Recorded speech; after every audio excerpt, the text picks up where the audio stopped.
My husband's private jet roared off, leaving me stranded in a stormy airstrip, laughing with his mistress on board. He thought I'd chase him. Instead, I rented my own jet to Dubai. Mid-air, his phone blew up. Leaked affairs, frozen accounts, revoked CEO title. Now he's grounded. Permanently. I stood on the rain-soaked tarmac, watching my husband's private jet roar into the storm clouds, his laughter still ringing in my ears as he departed with his mistress on board. In that moment, the jet, purchased with my father's company profits, became the perfect symbol of Robert's betrayal. As the aircraft disappeared into the dark sky, I knew with absolute certainty. He expected me to chase after him to beg for his return. Instead, I pulled out my phone to charter my own flight to Dubai. I had everything I needed to ground him, permanently. But my story didn't start here.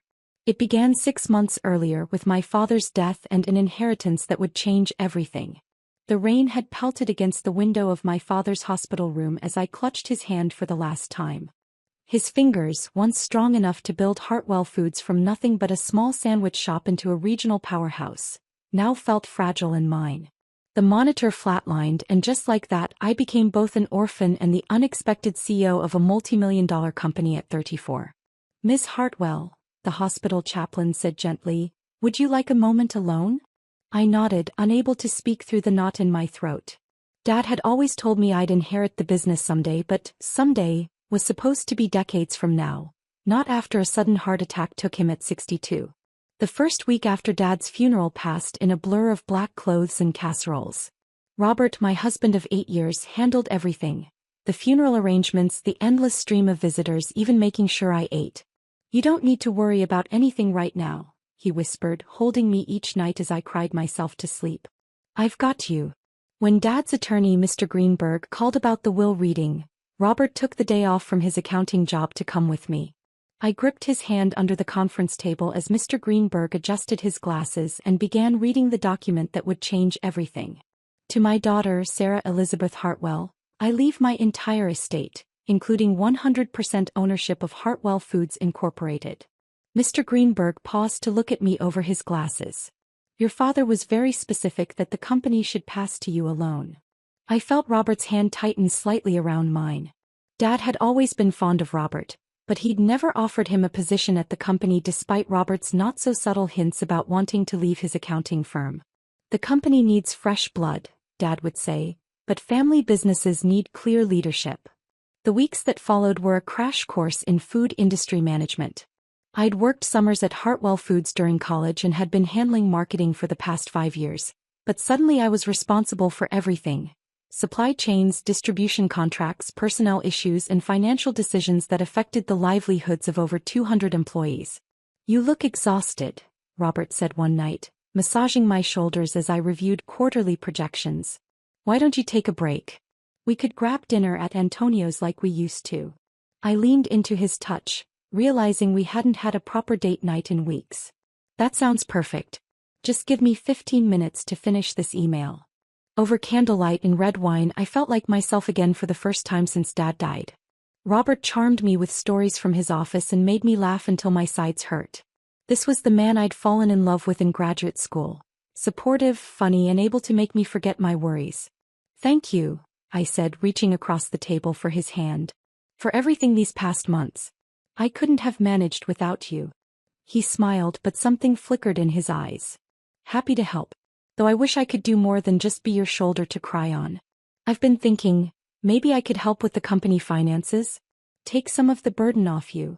I hesitated. Robert was brilliant with numbers, but Dad's warning about clear leadership echoed in my mind. "Let me think about it," I said gently. "Right now, I'm still figuring things out myself."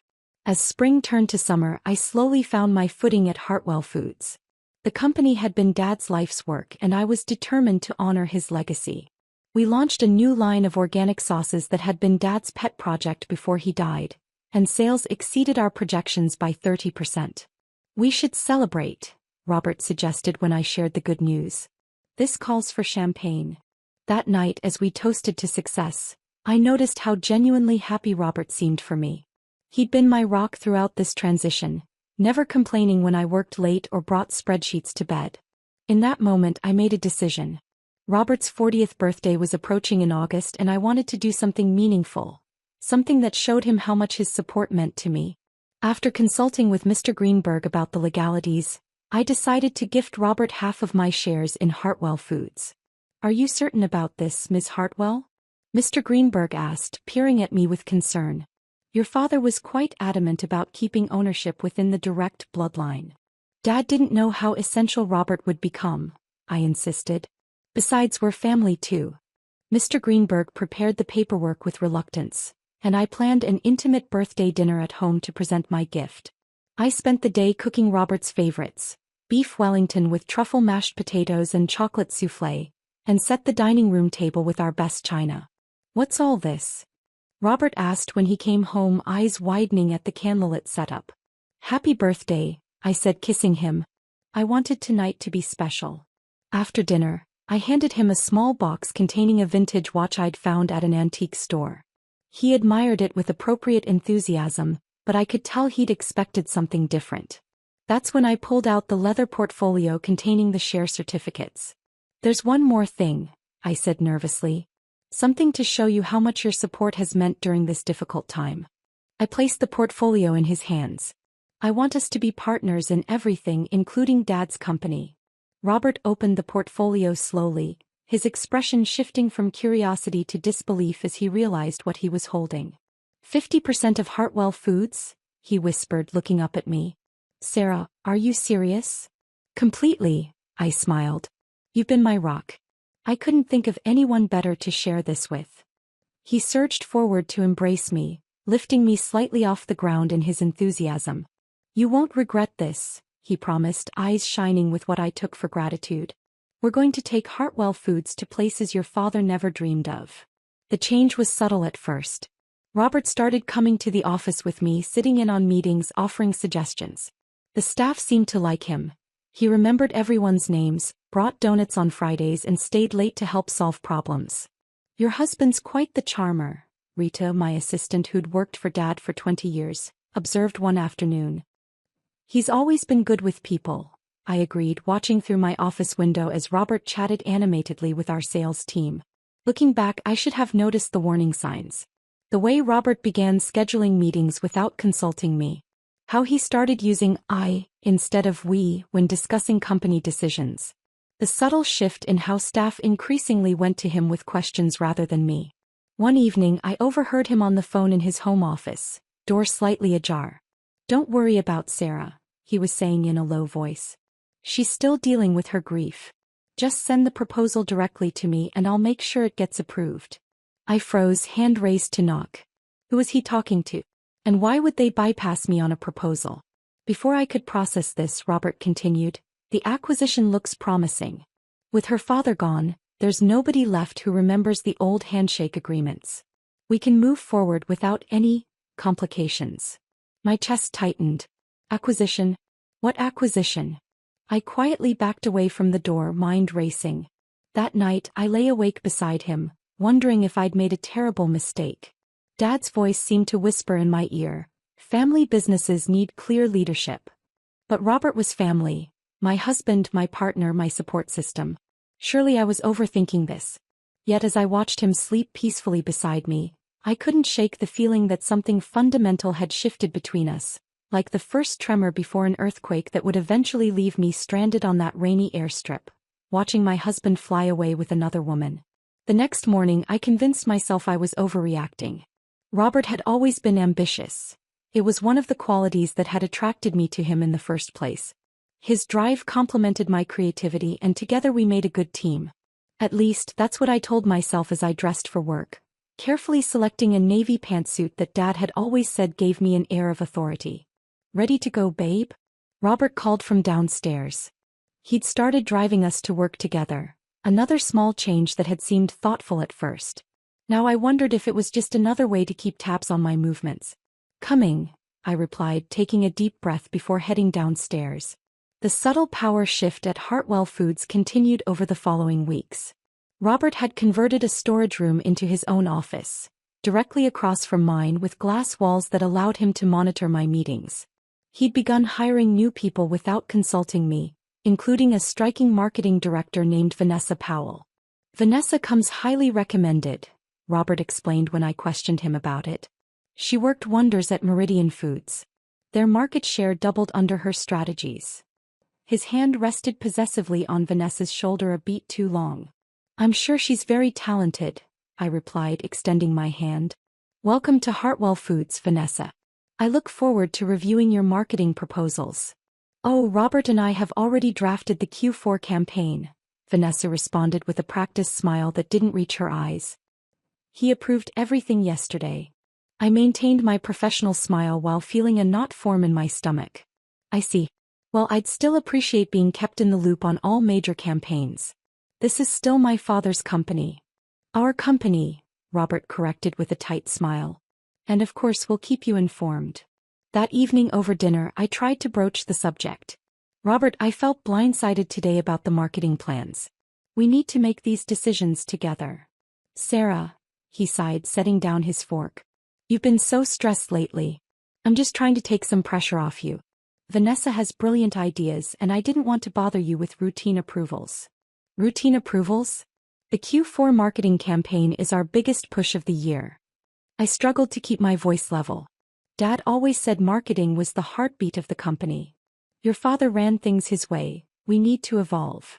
Robert's voice took on a patronizing tone I'd never heard before. Markets change, competition increases. We can't rely on outdated thinking anymore. The words stung like a slap. Dad had built Hartwell Foods through innovation and personal connections with clients. His approach wasn't outdated, it was the foundation of our success. Robert must have seen the hurt in my eyes because his tone softened. I'm sorry that came out wrong. I just meant that together we can build on your father's legacy, make it even stronger. He reached for my hand. Trust me, Sarah. This is what's best for the company. I nodded, swallowing my objections. But that night I pulled out the company bylaws, reading until my eyes burned. As equal shareholders, Robert couldn't make unilateral decisions without my signature on major changes, at least in theory. In practice, he seemed to be finding ways around every safeguard. The following Tuesday I arrived at the office early to find the conference room doors closed, voices murmuring inside. Through the frosted glass I could make out Robert's silhouette alongside several board members and Vanessa. Excuse me, I said, pushing open the door. The conversation halted abruptly. What's going on? Just a quick strategy meeting, Robert explained smoothly. Didn't want to wake you this morning. You were sleeping so soundly. A strategy meeting that the CEO wasn't invited to? I asked, looking around the table. Several board members, men who'd played golf with my father for decades, couldn't meet my eyes. It was impromptu, Vanessa offered, her manicured fingers tapping a folder protectively. We were just discussing preliminary ideas for the expansion. What expansion? The words came out sharper than I intended. An uncomfortable silence settled over the room before Robert stood.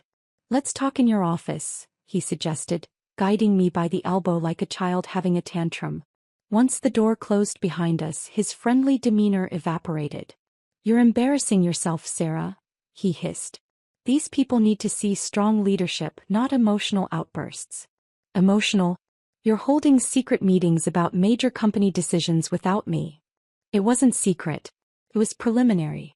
We're exploring acquisition opportunities in the Southwest. I was going to brief you once we had concrete numbers. That's not how this works, Robert. We make those decisions together. His expression softened, but his eyes remained cold. You're right. I apologize. I've been pushing too hard. He checked his watch. Let me make it up to you. Dinner tonight at Le Bernardin? We can talk through everything properly.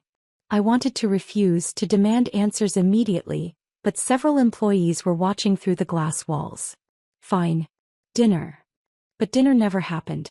At 6:30, Robert texted that he was caught in an emergency meeting with potential investors. When I called the restaurant to cancel, they had no record of our reservation. Our wedding anniversary the following week passed without acknowledgement. Robert claimed he'd been caught up in work and promised to make it up to me. Our favorite weekend traditions, Saturday morning hikes, Sunday brunches, gradually disappeared as he scheduled business meetings or golf outings with new clients. Home became an empty shell. We occupied the same space but lived increasingly separate lives. I'd wake to find his side of the bed untouched, a text explaining he'd crashed in his office after a late night. The few times we did share dinner, his phone buzzed constantly with urgent messages he needed to address. I signed the Henderson contract today, I mentioned one evening, breaking the silence between us. It was a significant deal I'd been working on for months, one that would have made Dad proud. That's nice, Robert replied absently, thumbs flying over his phone screen. Vanessa and I closed with Westmont Foods. They're considering acquiring our new sauce line for national distribution. My fork clattered against the plate. Westmont Foods. They're our biggest competitor. Robert finally looked up. Not anymore. Now they're our biggest opportunity for growth. Dad would never have partnered with Westmont. They undercut small businesses and use inferior ingredients. Your father isn't running this company anymore, Robert snapped. The silence that followed was deafening. In that moment, I saw Robert clearly for the first time since Dad died. A stranger wearing my husband's face. Later that week, I was searching for a missing contract in Robert's office when I found a hotel receipt tucked in his desk drawer. 4 nights at the Grand Hyatt. During the week he claimed to be at a food industry conference in Chicago. The guest name listed, Robert Hartwell and Vanessa Powell. My legs gave out and I sank into his chair, the paper trembling in my hand. A text notification lit up his desktop computer screen. Can't wait for tonight. V. That evening I watched him pack his overnight bag. Another late meeting? I asked, my voice unnaturally calm. Strategy session for the Westmont deal, he replied without looking up.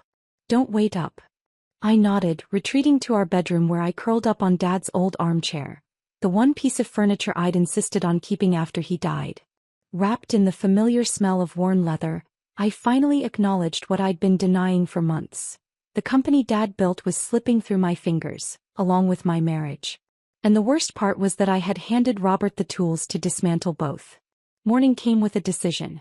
I could either continue pretending everything was fine while my world crumbled around me, or I could fight for what remained of my marriage and my father's legacy.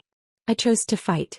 I waited until Saturday morning when Robert was home, nursing his coffee and scrolling through emails. I placed his phone face down on the table, forcing him to look at me. We need to talk about Vanessa, I said calmly. His expression flickered between surprise and anger before settling on something carefully neutral. What about her? I found the hotel receipt, Robert. 4 nights at the Grand Hyatt with her while you were supposedly at a conference in Chicago. He didn't deny it immediately, which somehow hurt more than any lie could have. It's not what you think, he finally said, rubbing his temples. We were meeting with Westmont executives. The company booked our rooms. On the same reservation? With 1 room key. My voice remained steady even as tears threatened. Robert's shoulders slumped. It happened once, Sarah. I was stressed about the merger negotiations, had too much to drink. It was a mistake. Once. I pushed the text notification I'd screenshot across the table. He stared at it, then at me, calculation replacing remorse in his eyes. What do you want me to say? That I'm sorry? Fine, I'm sorry. I want more than empty words, Robert. I want my husband back. The man who held me through Dad's funeral, who promised to stand by me through everything. Something genuine flickered in his eyes, a brief glimpse of the man I'd married. I don't know what's happened to me, he whispered. The company, the power, it's changed me. Then let's fix it. Together. I reached for his hand. We could try counseling. His fingers tightened around mine. Hey. For us. For what we had. Dr. Jensen's office became our Tuesday evening routine for the next month. In that neutral space with its calming blue walls and soft lighting, Robert seemed to transform back into the man I'd fallen in love with. Attentive, remorseful, committed to rebuilding our marriage. I've ended things with Vanessa, he told me after our 3rd session. Completely. I've even reassigned her to our Minneapolis office. I wanted to believe him, needed to believe him. Thank you, I said. That means a lot. For 2 weeks things improved. Robert came home on time. We cooked dinner together, watched movies, cuddled on the couch, even resumed our Sunday brunches at our favorite cafe. At work he included me in meetings, asked for my input on decisions and stopped contradicting me in front of staff. Maybe we're turning a corner, I told Rita one afternoon as she dropped off quarterly reports. She smiled, but her eyes held reservation. I hope so, Mrs. Hartwell. I should have heeded the warning in her tone. The following Monday, I arrived at work to find Vanessa in Robert's office, their heads bent close together over spreadsheets. When I entered, they jumped apart like guilty teenagers. I thought she was transferred to Minneapolis, I said after Vanessa left. The transition is taking longer than expected, Robert explained smoothly. She needs to train her replacement properly. That night, I confronted him again. You promised, Robert. In counseling, you promised you'd ended it. And I have. This is purely professional. The Westmont deal is complex. We need her expertise. Then why the secrecy? Why the guilty looks? Why lie about transferring her? I didn't lie. The transfer is happening, just not overnight. He threw up his hands. This is exactly why I didn't tell you. You overreact to everything. Overreact? You're having an affair with a woman you hired behind my back, making business decisions without me, and I'm overreacting? He stepped closer, voice dropping dangerously. You have no proof of any affair. And if I've taken control of some decisions, it's because someone needs to think about the business instead of clinging to Daddy's outdated methods. The cruelty of his words left me speechless. This wasn't the man who'd held me while I grieved. This was someone else entirely, someone cold and calculating who saw my pain as weakness. Despite everything, I couldn't give up. 8 years of marriage, the memory of what we once had, the dream of what we could be again. It all kept me fighting. We returned to Dr. Jensen, where Robert once again transformed into the contrite husband. I said terrible things, he admitted in session. Sarah's father was a brilliant businessman, and I was wrong to dismiss his legacy. Dr. Jensen nodded. Robert, can you understand why Sarah might find it difficult to trust your sincerity given the pattern of promises followed by disappointments?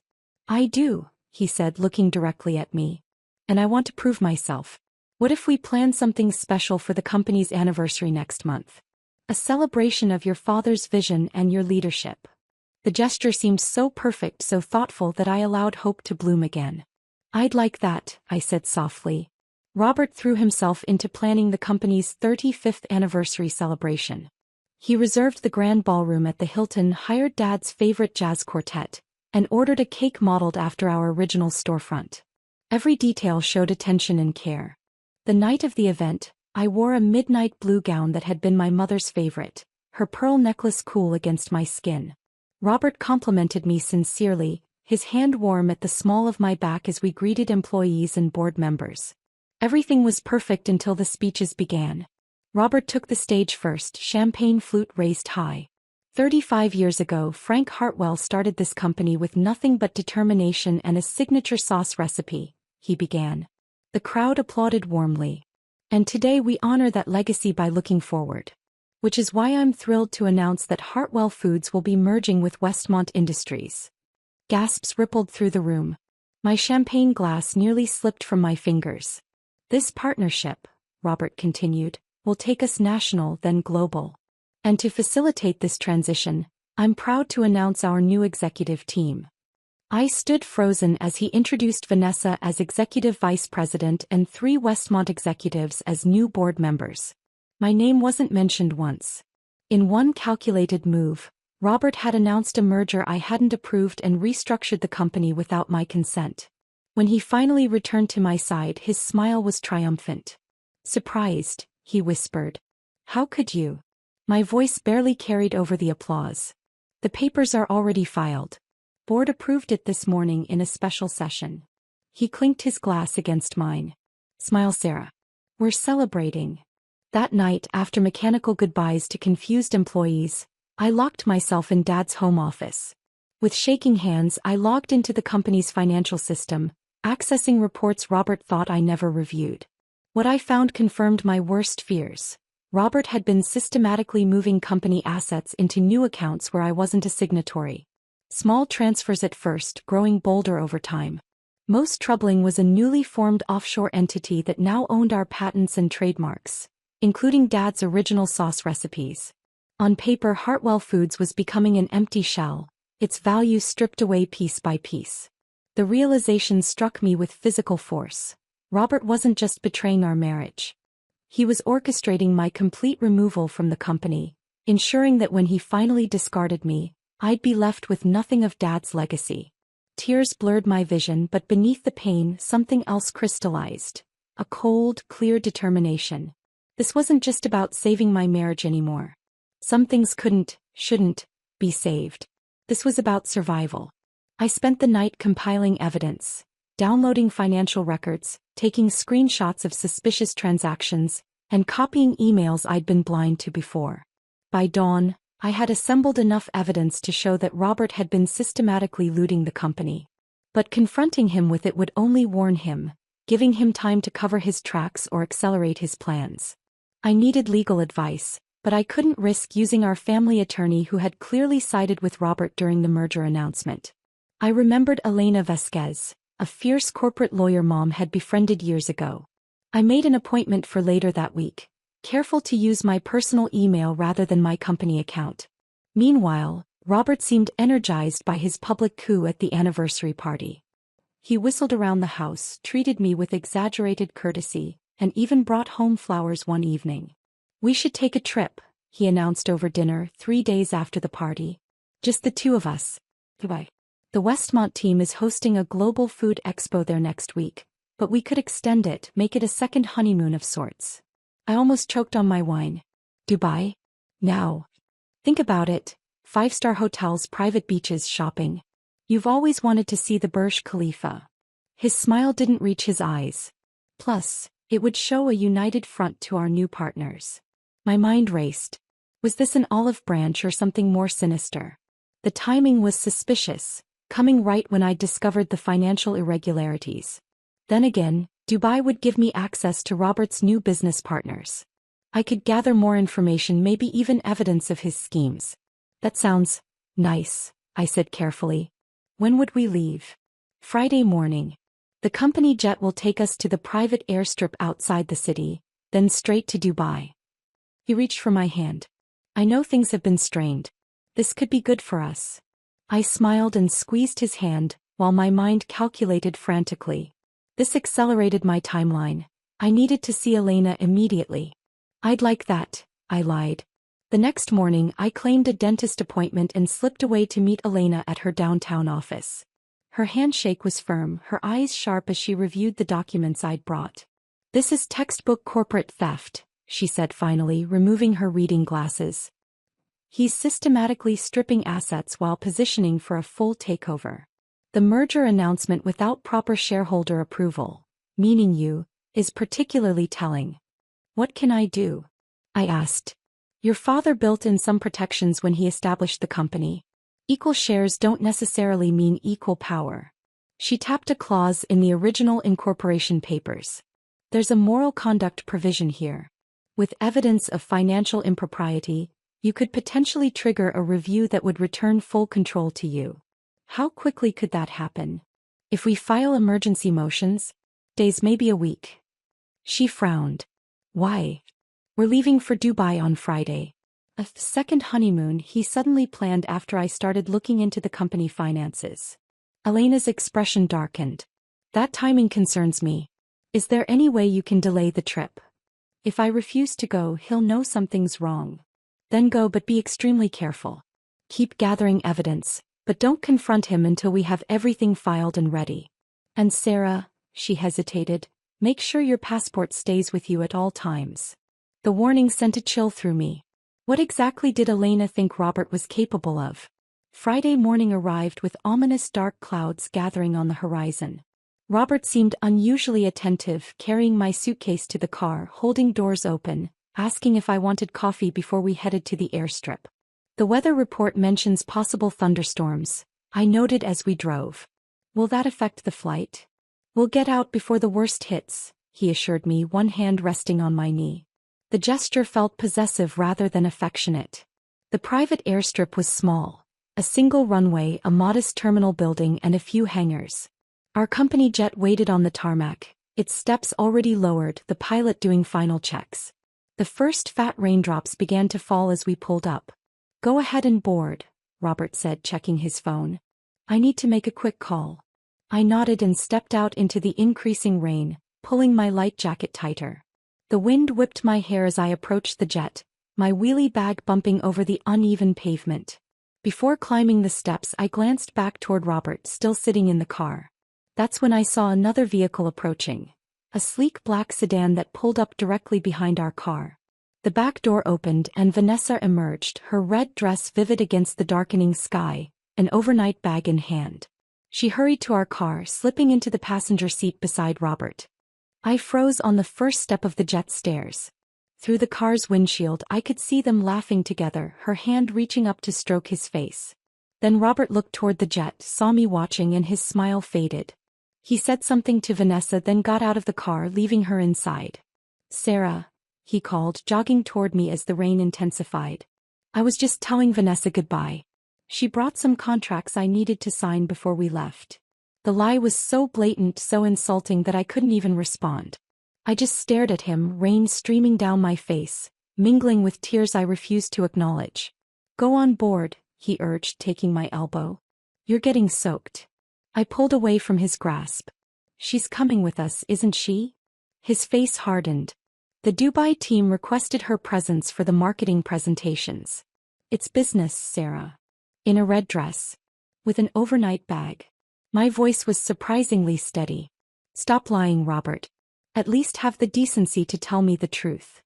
Lightning cracked across the sky, followed by a rumble of thunder. The rain was coming down in sheets now. "Fine," he snapped. "Yes, Vanessa's coming. The truth is, she understands this business better than you ever will. She supports my vision instead of clinging to the past." "Our marriage vows, were those just the past too?"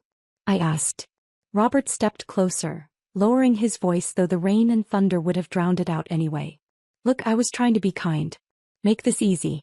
We can still present a united front in Dubai, settle everything quietly afterward. Nobody needs to know the details. You're asking me to fly across the world and pretend my marriage isn't over while you carry on with your mistress down the hall? Don't be dramatic. It's a business decision like everything else." He glanced back toward the car where Vanessa waited. "You can either get on that plane and maintain some dignity, or you can throw a fit and confirm what everyone already thinks, that you're too emotional for business." His words struck like physical blows.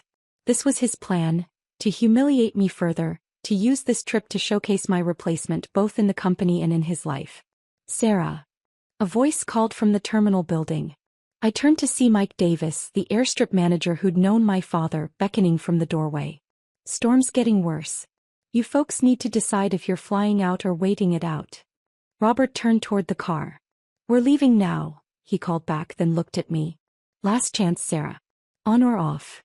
In that moment, everything crystallized. I stepped back from the jet stairs. "I'll pass." Robert's face darkened. "You're making a mistake." "No," I said quietly.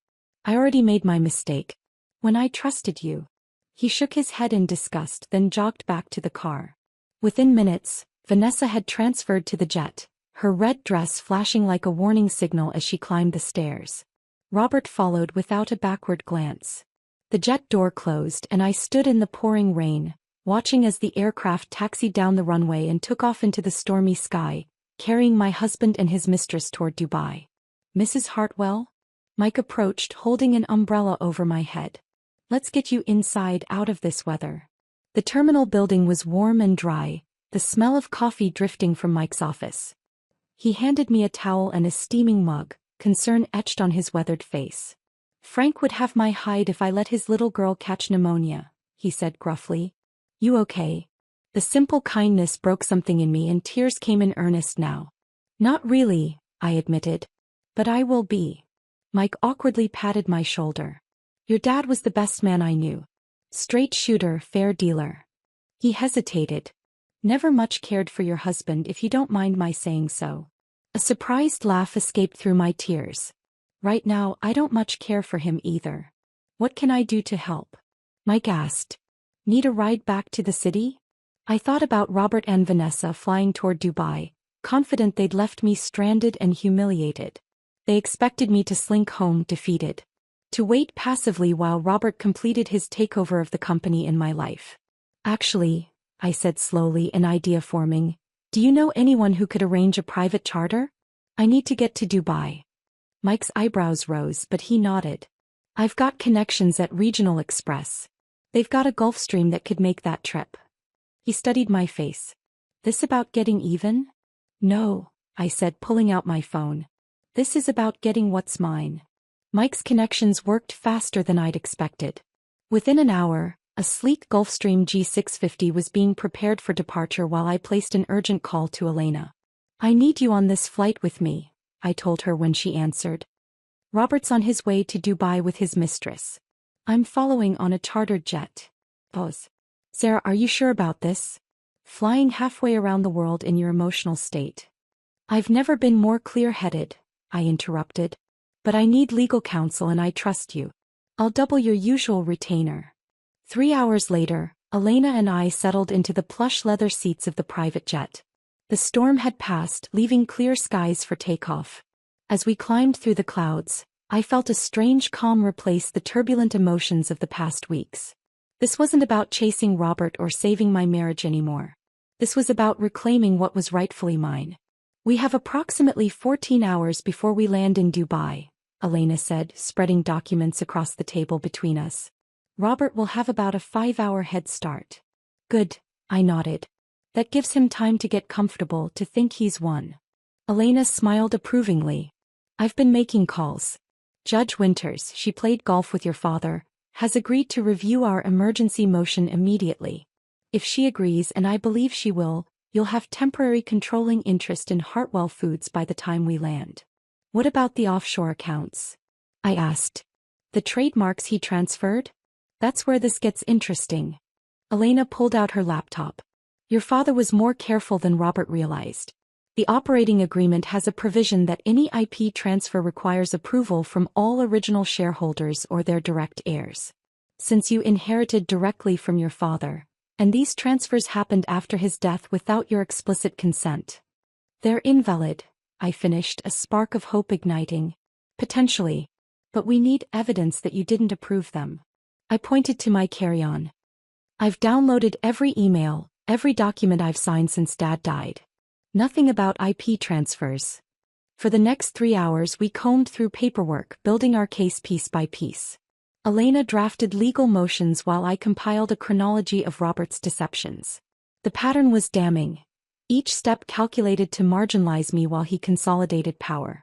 There's one more thing we should address, Elena said as we prepared to submit the emergency filing electronically.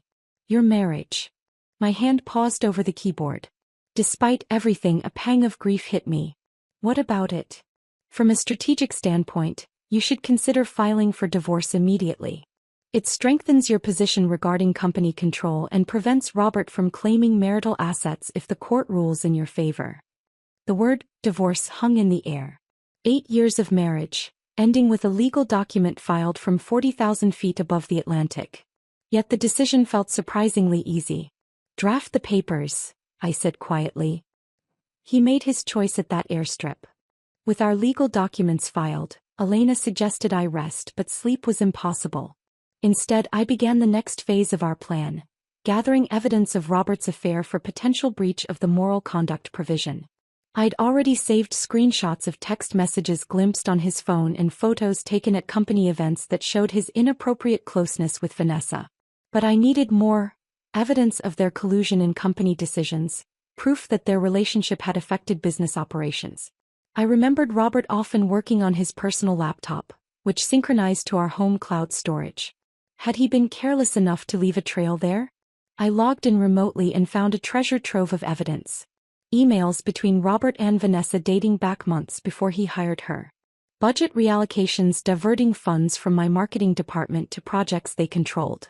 Draft agreements for the Westmont merger with sections highlighting how to minimize my role. Most damning was a PowerPoint presentation titled Hartwell Restructuring with a slide labeled Sarah Exit Strategy. It detailed 3 options: buy out my shares at a fraction of their worth, create enough corporate pressure that I would resign voluntarily, or, the option marked as preferred, use the Dubai trip to negotiate a private separation agreement, where I would cede control to avoid public embarrassment. My hands trembled as I downloaded everything, forwarding copies to Elena and to a secure email account I'd created. I was just closing the laptop when Elena returned from making calls in the private cabin section. We have news, she announced, her expression triumphant. Judge Winters has granted our emergency motion. Effective immediately, you have controlling interest in Hartwell Foods pending a full hearing. What does that mean practically? I asked. It means you can rescind any unauthorized decisions including the Westmont merger announcement. And you can restrict access to company accounts. She handed me a sheaf of papers. These need your signature. Then we contact the bank. By hour 10 of our flight, I had signed documents freezing the company's primary accounts, restricting Robert's access to corporate systems, and initiating a formal review of all transactions made without proper authorization over the past 6 months. Each signature felt like reclaiming a piece of myself. We should prepare a public statement, Elena suggested as we entered the final stretch of our journey. Something measured but firm that establishes your authority without airing all the dirty laundry. I nodded, thinking of the loyal employees who had looked confused at the anniversary party. They deserved to know that Hartwell Foods wasn't being sold off to the highest bidder, that my father's legacy would continue. As I drafted the statement, my phone pinged with an email notification. Our IT director, responding to Elena's request, had tracked login activity on Robert's company accounts. He was currently accessing financial records from his hotel in Dubai, likely preparing for meetings with Westmont executives. He has no idea what's coming, I murmured. That's the advantage of being underestimated, Elena replied with a smile. The last hour of the flight, I changed from my travel clothes into a sharp charcoal suit, one my father had always said made me look boardroom ready. I touched the pearl necklace at my throat, my mother's favorite, drawing strength from these small connections to my parents. You look formidable, Elena observed. I feel it, I realized, surprised by the truth of it. Somewhere over the Atlantic, the hurt and betrayed wife had been replaced by something stronger. A woman who knew her worth and was prepared to fight for what was hers. As we began our descent into Dubai, I made one final call, to Rita, my assistant, who had been quietly gathering information at my request. Everything's set, she confirmed. Security has been notified about restricted access to the systems. The board members will receive your statement at exactly 9 a.m. Dubai time. And I've contacted the conference organizers. They're adjusting the speaker schedule as you requested. Thank you, Rita. I couldn't have done this without you. Your father would be proud, she said softly before hanging up. The Dubai skyline appeared through the window, the Burj Khalifa towering over the desert city. Robert had been right about one thing. I had always wanted to see it. Just not like this, not under these circumstances. Or perhaps exactly like this, on my terms, with my dignity intact, ready to take back what was mine. As the wheels touched down, my phone lit up with a text from the Hartwell Foods security team. Robert's access credentials had just been declined at the Westmont preliminary meeting. Soon his banking apps would show frozen accounts. His corporate email would display a lockout message. And waiting in his hotel room inbox would be my statement announcing the immediate termination of merger talks with Westmont and the review of all unauthorized transfers under his brief tenure. I smiled as I imagined his face when he realized what had happened, that I wasn't chasing after him begging for reconciliation. That while he'd been flying to Dubai believing he'd won, I had been executing the checkmate move. Ready? Elena asked as the jet came to a stop. I took a deep breath, feeling a new sense of purpose settle over me. Absolutely. The cabin door opened onto the bright Dubai morning, and I stepped out into the sunshine, leaving behind the shadow of a marriage that had turned toxic. Ahead lay challenge and uncertainty, but also freedom. I was no longer fighting to save what had been lost. I was moving forward, reclaiming what was mine, and building something new from the solid foundation my father had created. For the first time in months, I felt like Frank Hartwell's daughter again. The lobby of the Grand Hyatt Dubai buzzed with activity as I strode through the gleaming marble entrance. The confidence in my step was new, a physical manifestation of the woman I'd become during that 14-hour flight. Elena walked beside me, legal documents tucked into her sleek briefcase, her presence both reassuring and formidable. Mr. and Mrs. Hartwell are in the Westmont meeting in the Al Manzil conference room, the concierge informed us after a quick call. Shall I announce you? No, I replied with a small smile. I'd prefer to surprise my husband. We took the elevator to the third floor, the soft ping at each level matching the steady rhythm of my heartbeat. Not racing with anxiety as it would have days ago, but strong and measured, ready for confrontation. Outside the conference room, I paused to straighten my jacket and touch my mother's pearls once more. Through the frosted glass doors I could make out several figures seated around a long table. Robert's voice carried clearly, confident, almost gloating as he detailed plans for Hartwell Foods' future. With the new distribution channels Westmont provides, we'll phase out the smaller product lines by next quarter. The original recipes can be modernized to appeal to broader markets. I pushed open the door. Every head turned as I entered, followed by Elena. Robert froze mid-sentence, his expression shifting from shock to confusion to carefully controlled anger. Sarah. He recovered quickly, flashing that charming smile that had once made my heart flutter. What a surprise. We weren't expecting you until later. Clearly, I replied, nodding politely to the Westmont executives who looked uncomfortably between us. Vanessa sat beside Robert, her red dress from the Airstrip exchanged for a sleek business suit, her hand protectively close to his on the table. Since you're here, let me introduce our partners from Westmont Foods, Robert continued smoothly. We were just discussing the integration timeline. There will be no integration, I interrupted, my voice calm but firm. The merger negotiations with Westmont Foods have been terminated, effective immediately. Silence fell over the room. One of the Westmont executives, their CEO, judging by his position at the head of the table, leaned forward. I'm sorry, Mrs. Hartwell, but your husband has already secured board approval for this merger.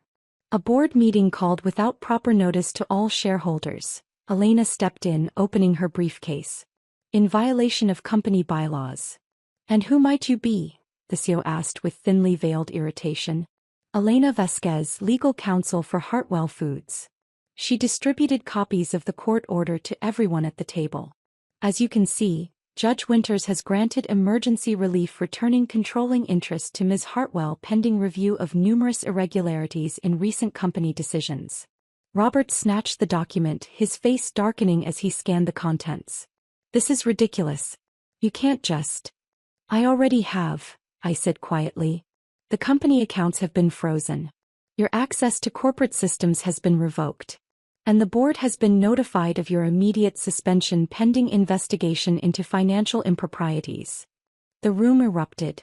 Westmont executives huddled together, whispering urgently. Vanessa's face had gone pale, her eyes darting between Robert and the exit as though calculating her best escape route.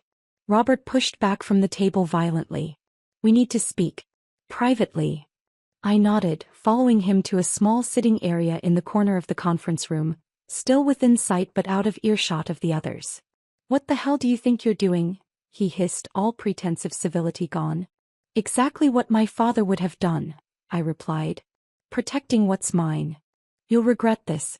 I have contracts, agreements in place. Unauthorized agreements. Made without proper approval. I leaned closer. I found your Sarah exit strategy presentation, Robert. Very thorough. Particularly the part about using this trip to pressure me into signing away my rights. His expression faltered for just a moment before he regained his composure. We could have done this amicably. Now you're forcing a public battle that will damage the company's reputation. Is that what you want?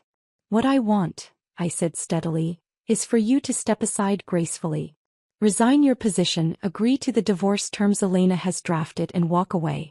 In return, I won't pursue criminal charges for the financial manipulations we've uncovered. You're bluffing, he scoffed. What financial manipulations? I pulled out my phone, scrolling through the evidence I'd compiled. Unauthorized transfers to offshore accounts. Trademark assignments without proper approval. Shall I continue? The forensic accountants will find everything, Robert. As the reality of his situation dawned on him, I saw something I'd never witnessed before. Genuine fear in Robert's eyes. His carefully constructed house of cards was collapsing around him, each card bearing the name of a lie he'd told, a betrayal he'd enacted. You need me, he said finally, his voice less certain. The board trusts me. The Westmont deal can't happen without me. The Westmont deal isn't happening at all, I corrected him. And as for the board, I checked my watch. They should be receiving my detailed report right about now, including evidence of how you've been systematically undermining the company since Dad died. From across the room, I noticed the Westmontso ending a phone call, his expression grave as he whispered something to his colleagues. Their postures changed immediately, shoulders stiffening, faces closing. Robert saw it too. "What did you do?" "I protected our company.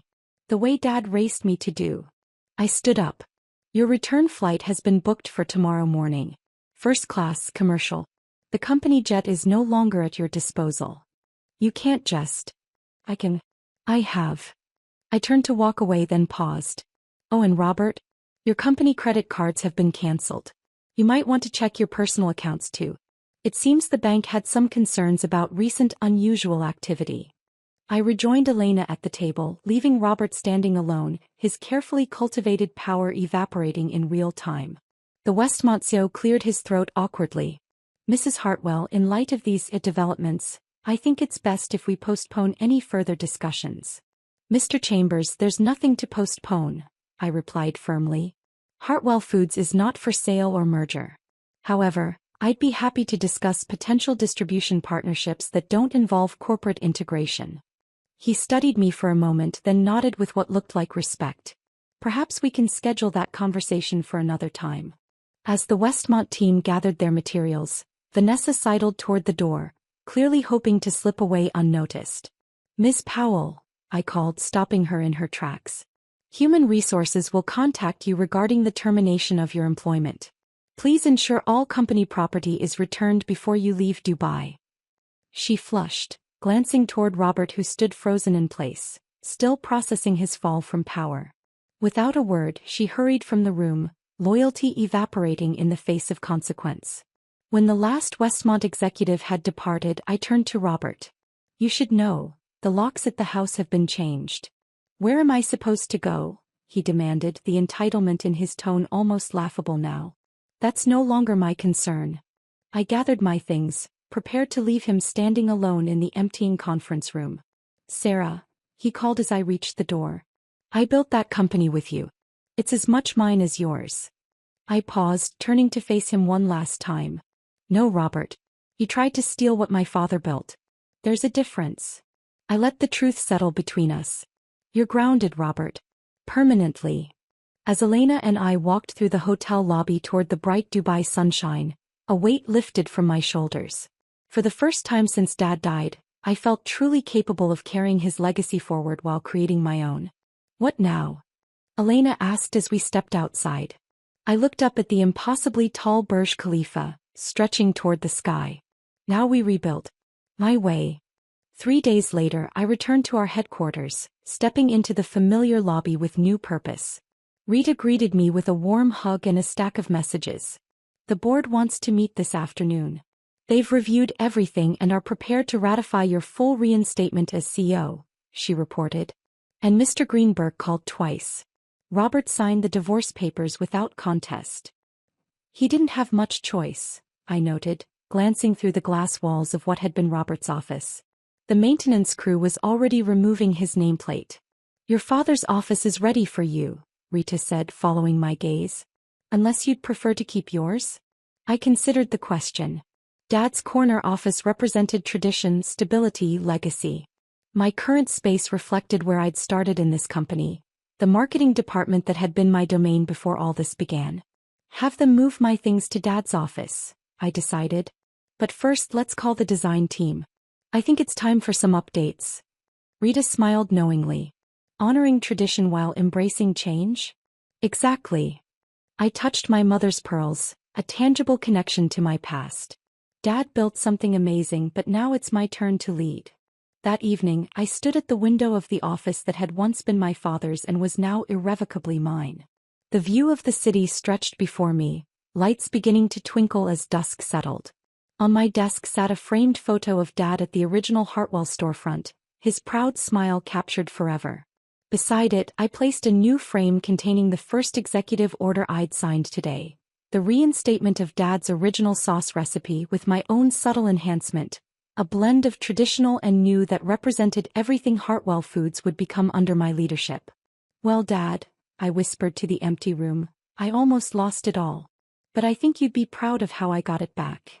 The company phone rang and I answered with my new greeting, "Sarah Hartwell, CEO of Hartwell Foods." How may I help you? The storm had passed, and I was finally flying on my own.